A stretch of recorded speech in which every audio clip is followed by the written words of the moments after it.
Free little family library Peshawar میں ہمارے فلسفے کا سفر جاری ہے، اور اس سفر میں ہم نے پچھلے نشستوں میں ہم نے سقراط سے جو قبل فلاسفرز گزرے ہیں، ہم نے ان کے فلسفے کے بارے میں جانا اور پڑھا۔ ہم نے یہ جانا کہ یونان کا پہلا فلاسفر 620 قبل مسیح میں پیدا ہوا، اس کا نام تھیلیس تھا۔ اس کے بعد کئی ایک فلاسفرز آئے، اور جس میں فیثاغورس وغیرہ بہت مشہور ہیں۔ آج ہم یونان کے فلسفے کے دوسرے دور میں داخل ہو رہے ہیں، جس کو سقراطک پیریڈ کہا جاتا ہے۔ اس میں سقراط اور اس کے شاگرد افلاطون اور پھر اس کے شاگرد ارسطو نمایاں فلاسفرز ہیں۔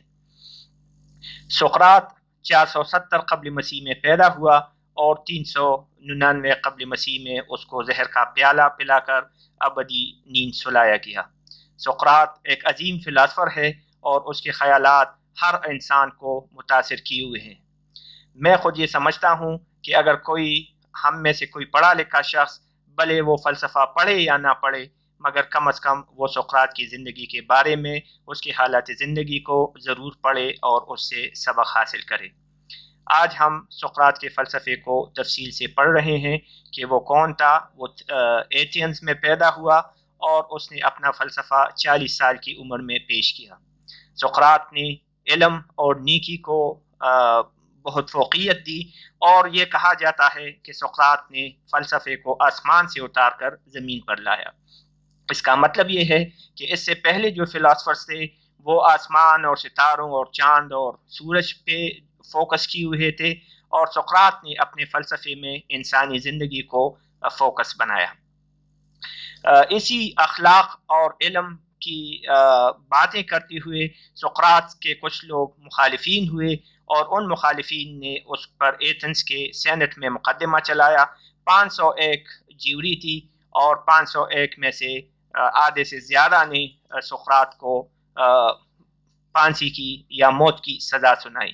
سقراط نے ان سے اپنی زندگی کی کوئی بھیک نہیں مانگی، اور زہر کا پیالہ بخوشی قبول کیا۔ سقراط کے بیشتر شاگرد جو ہیں وہ عظیم نام ہیں ان کے، لیکن اس میں افلاطون بہت مشہور ہے، اور افلاطون ہی نے ہمیں سقراط کا فلسفہ اور اس کے حالات زندگی کے بارے میں بتایا ہے۔ سقراط ان چند عظیم شخصیات میں شامل ہے جو بغیر کوئی ایک لفظ لکھے ہوئے دوامی شہرت حاصل کر چکا ہے۔ اور سقراط کو دوامی شہرت کیوں نہ ملے جب اس کو افلاطون جیسا لائق اور قابل شاگرد ملتا ہے۔ افلاطون کے بارے میں یہ کہا جاتا ہے کہ مغربی فلسفے کی ابتدا ہی اس سے ہوتی ہے، اور سارا فلسفہ اس کا ایک فٹ نوٹ ہی ہے۔ افلاطون نے اپنی کتابوں ڈائیلاگ میں سقراط کے کریکٹر کو اور اس کی شخصیت کو مکالموں کی شکل میں ہم تک پہنچایا ہے، اور جب ہم افلاطون کے فلسفے کے بارے میں پڑھیں گے تو تب ہم سقراط کے فلسفے کو مزید جاننے کی کوشش کریں گے۔ آج ہمارے پینل میں ہمارے ساتھ شریک ہیں، اور وہ سقراط کی حالت زندگی اور اس کے اقوال اور اس کے دیگر زندگی کے جو اصول انہوں نے اپنائے ہیں، ان کے بارے میں ہمیں بتائیں گے۔ جواد بھائی نے اشارہ کیا، یہ پہلی بات یہ ہے کہ سقراط کی زندگی، سقراط کی اپنی کوئی کتاب محفوظ نہیں ہے، تو سقراط کی زندگی کے جو ماخذ ہیں، ہمیں جو سورسز جہاں سے اس کے بارے میں معلومات ملتے ہیں، تو ان میں 4 بڑی چیزیں ہیں۔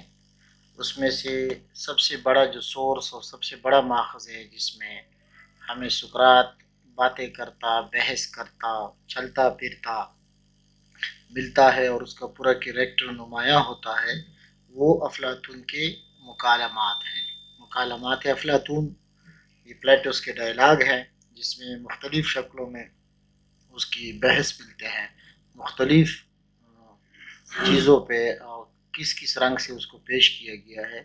اس میں جو ایپالوجی کے نام سے ایک ڈائیلاگ ہے، اس میں اس کے آخری مقدمے کی ردات بیان کی گئی ہے، جس میں اس کو اردو ترجمہ کبھی مقدمے کے نام سے بھی کیا جاتا ہے، جس میں اس کا مقدمہ پیش کیا گیا ہے، جہاں وہ اپنا ڈیفینس بیان کرتا ہے اعتراضات کے خلاف، اور اپنے فلسفے کو بھی بیان کرتا ہے، اور کچھ دوسرے کمنٹس بھی کرتا ہے۔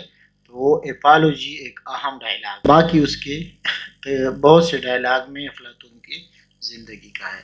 اس میں بعد میں انشاءاللہ بیان کریں گے کہ اس پہ بعد میں نقادوں نے، فلسفیوں نے کیا کیا اعتراضات کیے ہیں، کہ کچھ ڈائلاگ میں سقراط کی زبان سے افلاطون اپنے خیالات پیش کرتا ہے، افلاطون کے جو خیالات تھے اس کو سقراط کے منہ میں ڈال دیتا ہے اور اس طرح وہ پیش کرتا ہے۔ دوسرا ایک سورس ہمارے پاس زینوفون کا ہے، جو اس کا دوست بھی تھا اور اس کا ایک شاگرد بھی تھا، اس کے زینوفون کے کنورسیشنز ہیں مذاکرات کے نام سے۔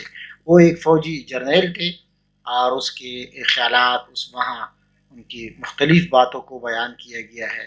اس میں ایک فلسفے سے ان کا کتنا شغف تھا سقراط کو، اور کتنا تھاٹ کا اور تھنکنگ کا کتنا شوقین تھا، ایک بیان کیا گیا ہے کہ اس کی فوجی زندگی، کیونکہ سقراط نے فوج میں بھی وقت گزارا تھا اور بہادر بندہ تھا، اور اس کا زندگی کے بہت سے ایک پہلو نمایاں ہوئے ہیں اس کتاب میں۔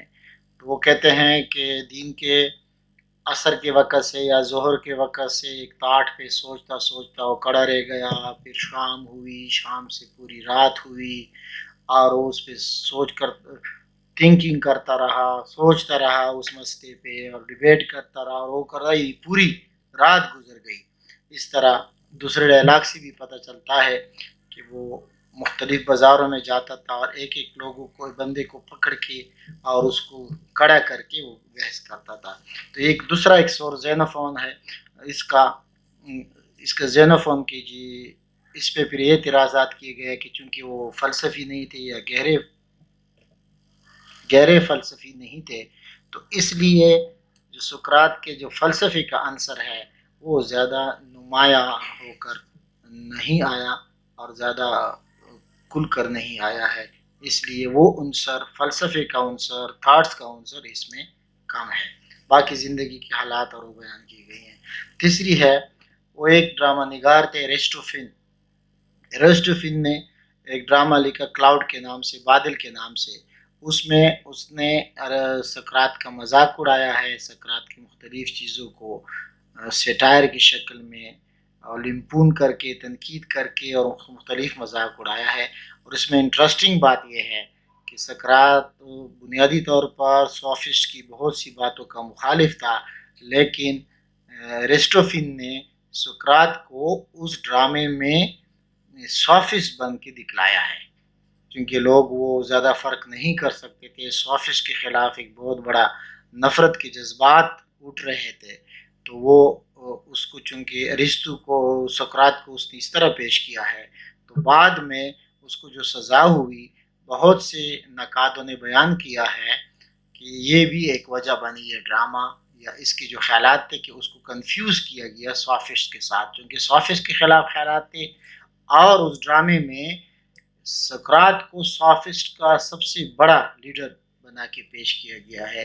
تو ایک بڑا عنصر تھا، اس میں ہمارے لیے بھی بڑے سبق ہے کہ کچھ لوگ، عام لوگ تھاٹس کو کس طرح غلط معنی پہنا دیتے ہیں۔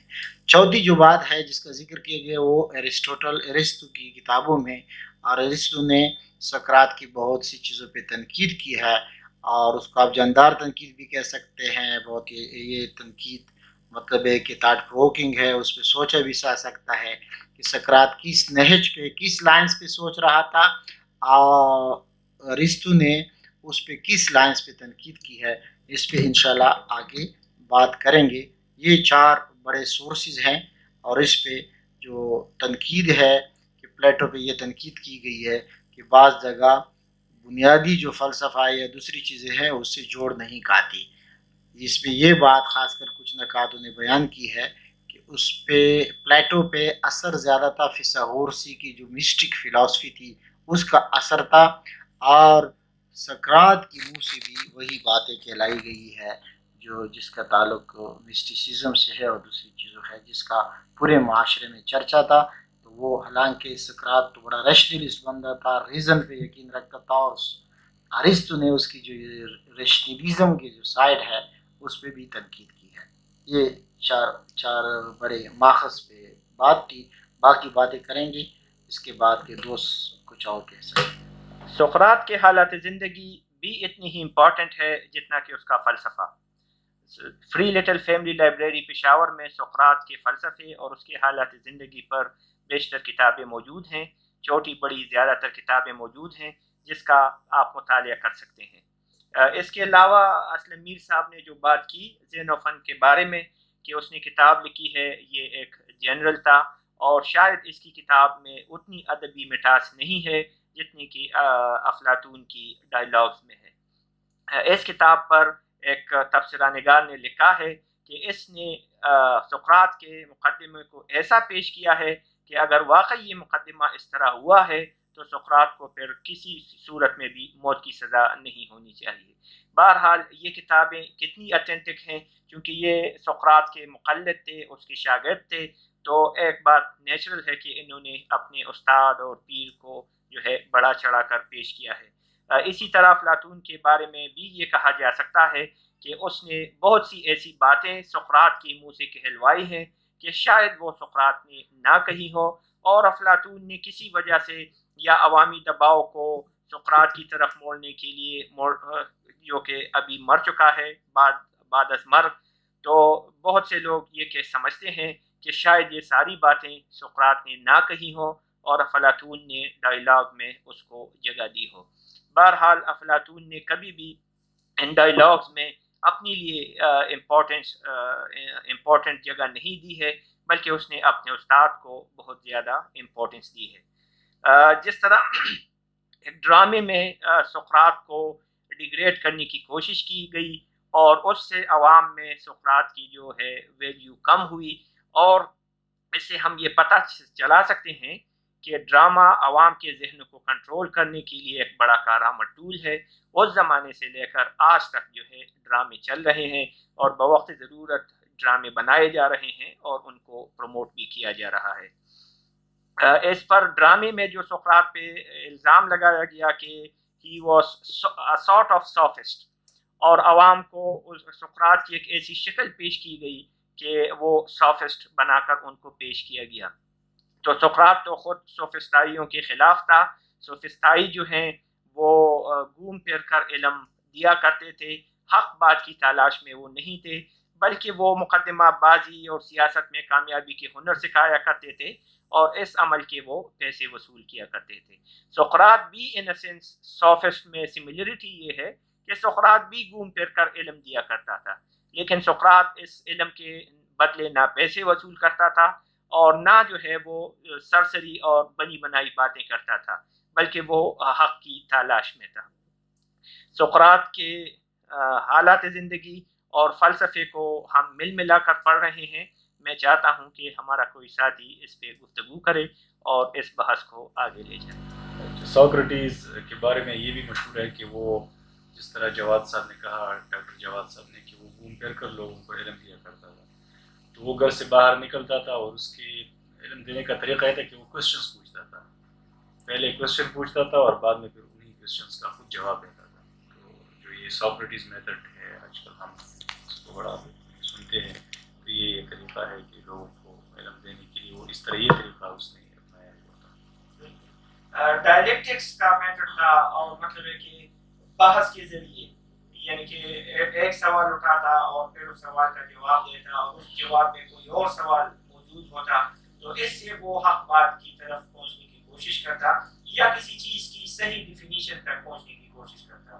تو یہ ڈائلیکٹکس جو ہے یا جدلیات اس کا طریقہ کار تھا، اور اس زمانے کے جو متمول بچے تھے وہ سقراط کے ارد گرد اکٹھے ہو کر اس سے علم سیکھا کرتے تھے۔ اس دوسری طرف جو سرکردہ لوگ تھے جو ایتھنز کی سیاست پہ حاوی تھے، وہ سقراط کی ان سچ اور حق بات کی تلاش سے وہ خوش نہیں تھے اور وہ کسی طریقے سے اس کو گھیرنا چاہتے تھے، اور ان کو کامیابی ملی جب سقراط پہ مقدمہ چلایا گیا، اس وجہ سے کہ سقراط نوجوانوں کے ذہن کو خراب کر رہا ہے، اور اس وجہ سے کہ شاید سقراط اس وقت کے جو دیوتا ہیں، یونان کے جو دیوتا تھے، ان دیوتاؤں کو اس طرح فالو نہیں کر رہا جس طرح کے دیگر لوگ فالو کیا کرتے تھے۔ سقراط پہ مقدمہ چلایا گیا اور اس کو اور تیسرا ظاہر ہے کہ کمیونیکیشن پہ آج بہت زور دیا جا رہا ہے، کچھ لحاظ سے زیادہ بھی ہے.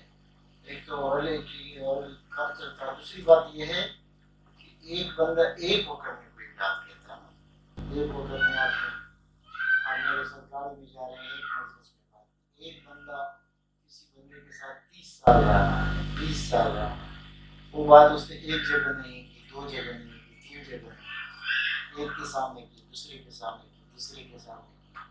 تو اس پہ ان کتابوں میں بھی لکھا گیا ہے کچھ جس پہ سارے بندے متفق ہیں اس کو تو ہمیں ماننا چاہیے. پلیٹو ایک دن نہیں رہا، 2 دن نہیں رہا. ہاں، وہ تواتر جس کو کہتے ہیں، تواتر کو کوئی بندہ انکار نہیں کر سکتا. اور دوسری بات یہ ہے کہ ان پہ سارے متفق ہیں. اور ایک بات ایسی ہے کہ انڈیویجولی کوئی کہتا ہے تو پھر اس میں ظاہر ہے کہ جو تنقید کا ہے کہ آپ کو انفینٹ ہونا ہوگا. سقراط ایک جگہ ایک بات کہتا ہے، دوسری جگہ ایک جگہ وہ انکار کرتا ہے روح کا، دوسری جگہ پلیٹو کہتا ہے کہ نہیں روح ہے، یا روح آدمی زندہ ہوگا، دوسرا ہوگا، پھر اس طرح روح کی دوسری زندگی ہوگی. تو پھر یہ دیکھنا پڑے گا کہ یہ آپس میں میچ کرتے ہیں.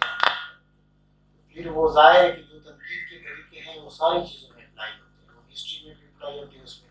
لیکن ایک تواتر ہے، تواتر یہ ہے کہ ایک بات اتنے زیادہ لوگ سارے کرتے ہیں نا، وہ کرتے ہیں کہ ہم عام زندگی میں بھی اس طرح ایک بات ایک علاقے کی، ایک شخص کی اتنی زیادہ لوگوں نے کی ہے اور اتنے ٹائم اور اسپیس بھی اس پہ کی ہے اوور دا ٹائم، اس کا آپ انکار نہیں کر سکتے. وہ بالکل آپ اس طرح ہے کہ آپ انکار کر دیں کہ شہر کوئی شہر ہے یا امریکہ کوئی ملک ہے یا واٹر کی جنگ ہوئی تھی. اب اس پہ بھی اختلاف ہو سکتا ہے کہ اس میں کتنے سپاہی تھے، لیکن یہ جنگ ہوئی تھی یا نہیں ہوئی تھی، اس پہ انکار کرنا تواتر کا انکار ہے، بالکل بدیہی مینیفیسٹ چیزوں کا انکار ہے. یہ ہے کہ ایک دن کی بات نہیں، کچھ چیزیں سب نے کی. وہ بڑا فلسفہ تھا، وہ مارکیٹ میں جاتا تھا، وہ لوگوں کو چھیڑتا تھا، وہ سوال کرتا تھا، اس کا جو سکریٹک آئرنی تھی وہ سب سارے ڈائلاگ میں وہ چیز موجود ہے. لیکن کچھ چیزیں پلیٹو کی بڑی پسندیدہ چیزیں تھیں اور دوسری چیزوں میں وہ موجود نہیں ہے. تو پیر نقاد نے کہا ہے کہ شاید یہ وہی فیساوری اثر ہے مسٹیسزم. یہ میرے خیال میں میرے ذہن میں یہ بات آ رہی ہے. سقراط کی والدہ ڈائی یعنی کہ مڈ وائف تھی اور جو بچوں کی پیدائش میں مدد دیا کرتی تھی. اسی طرح اس کا باپ مجسمہ ساز یا سنگ تراش تھا. سقراط خود بھی سنگ تراشی کا پیشہ اختیار کیے ہوئے تھا، لیکن پھر جب 40 سال کی عمر میں اس کو علم کی تلاش، شدید علم کی تلاش ہوئی تو اس نے اپنا پیشہ ترک کر دیا. اس نے یہ کہا، یہ خیال انسان کے ذہن میں خیال اور میٹر کی جو فلسفے میں جو ڈسکشن ہے، تو انیکزاگورس جو ایتھنز آیا تھا، ہم نے پچھلے سیشن میں انیکزاگورس کا فلسفہ پڑھا ہے، اور اس نے انسان کی زندگی میں خیال کو بہت زیادہ اہمیت دی تھی. تو ایتھنز جب وہ آیا تو کہتے ہیں کہ سقراط اس سے ملا اور اس سے کچھ باتیں، سقراط ینگ تھا اس وقت، اور اس سے بہت کچھ سیکھا. سقراط نے یہ کہا کہ اس پتھر میں، کسی بھی پتھر میں مثال کے طور سے ایک شیر موجود ہے، یا شیر یا کوئی دوسرا اینیمل جو سنگ تراش اس سے بنا رہا ہے.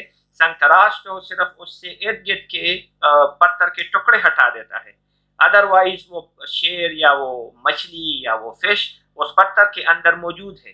اسی طرح اس کی جو ماں تھی، مڈ وائف تھی، وہ اس کی مثال اس نے دی کہ بچہ موجود ہے، میری ماں تو صرف اس کی جو ہے وہ مدد کرتی ہے.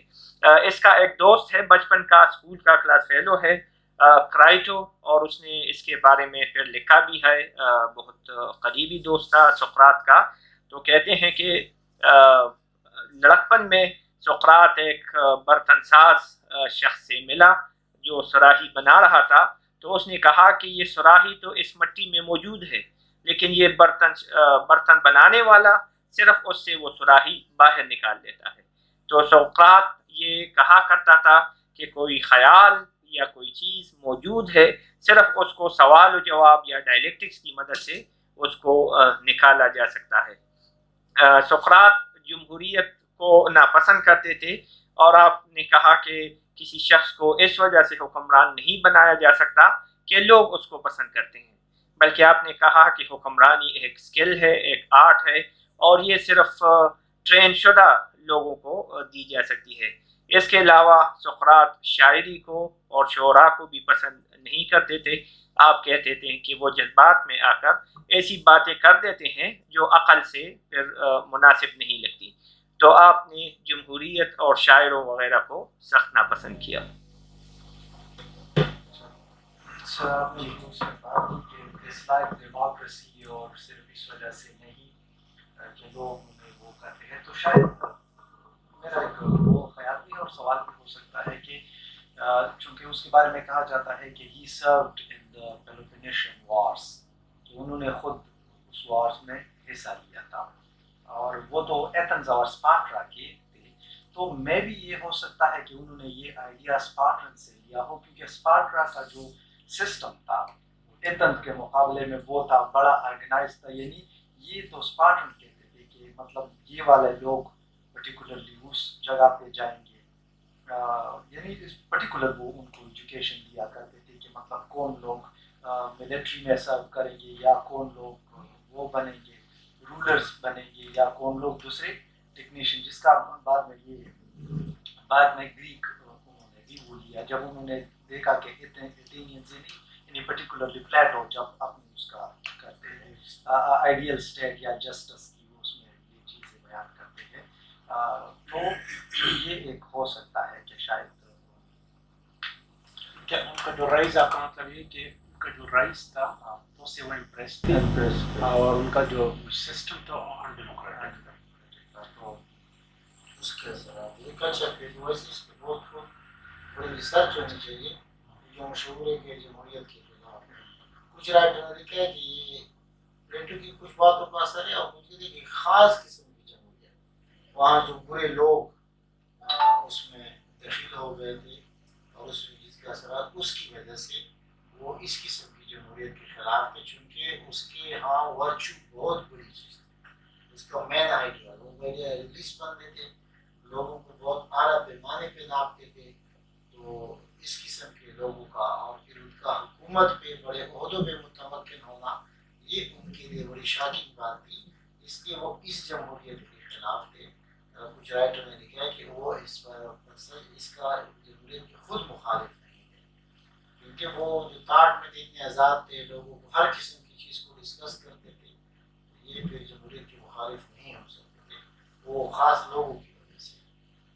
اچھا ایک اور یا آپ لوگوں کا ٹاپک ہے جس میں ایک اور جب وہ کہتے ہیں میرے خیال میں اس میں تھوڑا وہ ہونا چاہیے گڈ اینڈ ایول کو، جب وہ سر میں بھی میرے خیال میں اردو میں اس کے لیے کوئی ابدی کا لفظ یا جو بھی ہم یہاں پر پڑھتے ہیں ایبسلوٹ میں، ایبسلوٹ گڈ اینڈ ایول ہے مطلب، اور یہ ڈفرینس ہم تھرو نالج کے ذریعے ڈفرینس جو ہے گین کر سکتے ہیں، حاصل کر سکتے ہیں کہ کیا ہے ایبسلوٹ کی گڈ کیا ہے اور ایبسلوٹ ایول کیا ہے، and it's only possible through knowledge، اور اس کا پھر انہوں نے the more we get knowledge the more we are getting closer to this difference کہ اچھے اور برے میں کیا ہے، اور پھر جتنا ان سے دور ہٹتے ہیں we are getting closer to ignorance، اور پھر ignorance کو انہوں نے ایول کا وہ کیا ہے، یعنی نالج کو ادھر گڈ کے طرف اور ignorance کو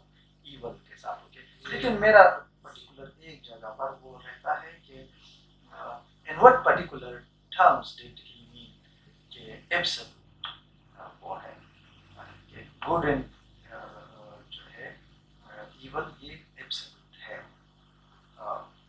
اس کے تو سارے جو ٹاکس ہیں اس میں سے ایک ڈائلاگ وقت ملا تو میں آپ کو اس کا خلاصہ بیان کر دوں گا، یا کچھ وہ تلاش تھا، وہ لوگوں کو جب پرکھتے تھے سوال کرتے تھے، اس لیے ان کو گیٹ فلائی کہا جاتا تھا، بڑھ باقی جو کاٹ کاٹ کے آپ کو ہوا ہے اس میں بات پہ، تو وہ لوگوں سے یہ باتیں نکال کرتا کہ اچھا اگر آپ کہتے ہیں کہ جسٹس ہے تو جسٹس کیا ہے، جسٹس ایبسولوٹ ہے کہ ایبسولوٹ نہیں ہے، یہ تو یہ اس پہ پھر وہ ڈسکشن کرتا رہتا ہے، اس کو سچ وہ یہاں یہ کہتے ہیں کہ وہ کہتے ہیں کہ سچ تو کہتے ہیں سچ ہی تو میری وہ ہے، زندگی کا مقصد ہے کہ میں سچ کو تلاش